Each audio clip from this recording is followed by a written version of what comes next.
कमल डीहा के समधी मन के बिगड़ गे ईमान रे। मोला जावन दिन रे टुरायब हो गे बिहान। मोला जावन दिन रे राजायब हो गे बिहान। मरवा तरी माँ तोला लगा के हाथ लगा धर के ले जाके। मरवा तरी माँ तोला लगा के हाथ लगा धर के ले जाके।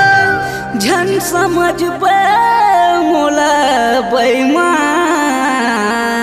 झन समझ पे मोला बेईमान।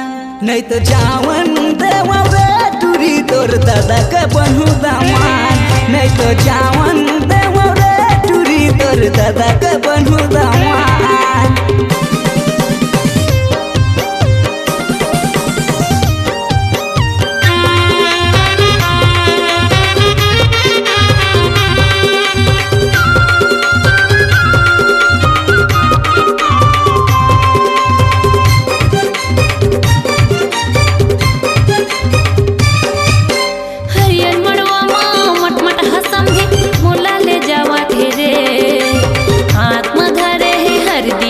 जगह जगह लगावत रे।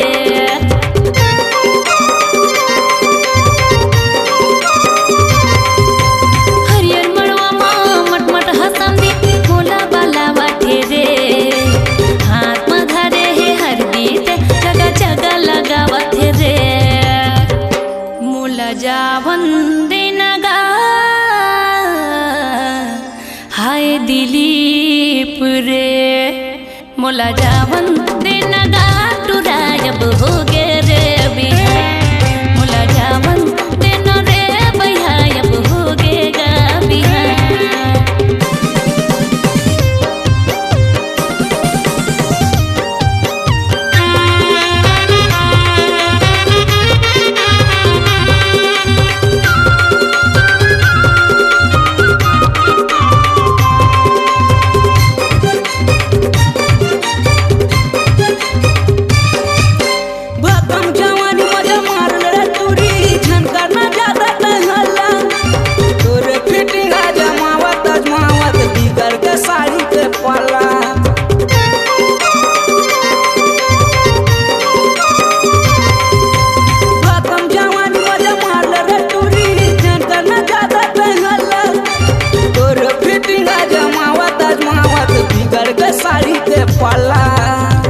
नहीं तो जावन देवो रे मोर रम के पौआ। नहीं तो जावन देवो रे तोला तोर दादा के बनू दामान। नहीं तो जावन देवो रे टूरी तोर दादा के बनू दामान।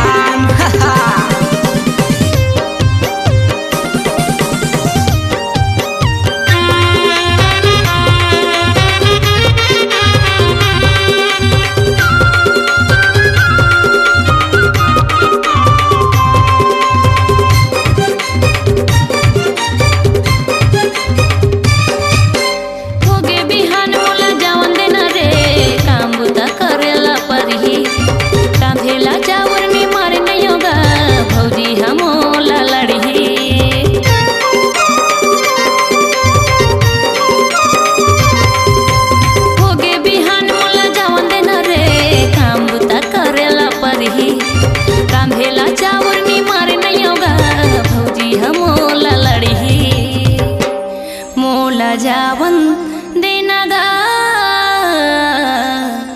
हाय दिलीप रे।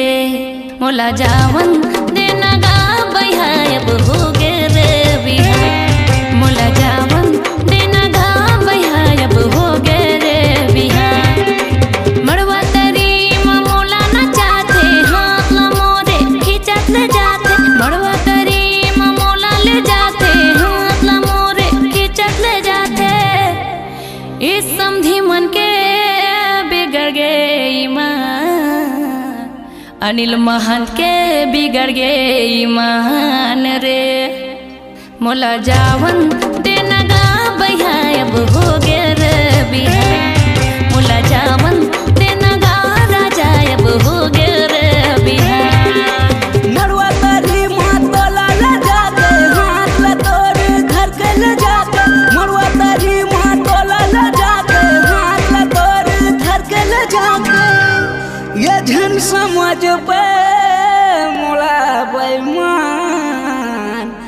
झन समझबे मोला बेईमान। मोला जावन देना गा राजा अब हो गे रे बिहान। मोला जावन देना गा भैया अब हो गे रे बिहान। नहीं तो जावन देवो रे टूरी तोर दादा के बनू दामान। नहीं पावे मोरे पाटुरा मोर मुंगरा हावे ना। नहीं तो जावन देवो रे टूरी तोर दादा के बनू दामान। आपकी आवाज ही आपकी पहचान है। यदि आप अपनी आवाज को एक नया आयाम देना चाहते हैं तो चले आइए मल्टी ट्रैक डिजिटल रिकॉर्डिंग के लिए AVM audio video studio Khamtarai Raipur. Mobile number 9301523929 और 7869646201। यदि आप नए एवं पुराने गीत सुनना चाहते हैं तो avmgana.com में जाकर गाना फ्री डाउनलोड करें और YouTube चैनल में AVM गाना और KK कैसेट्स को सब्सक्राइब करें।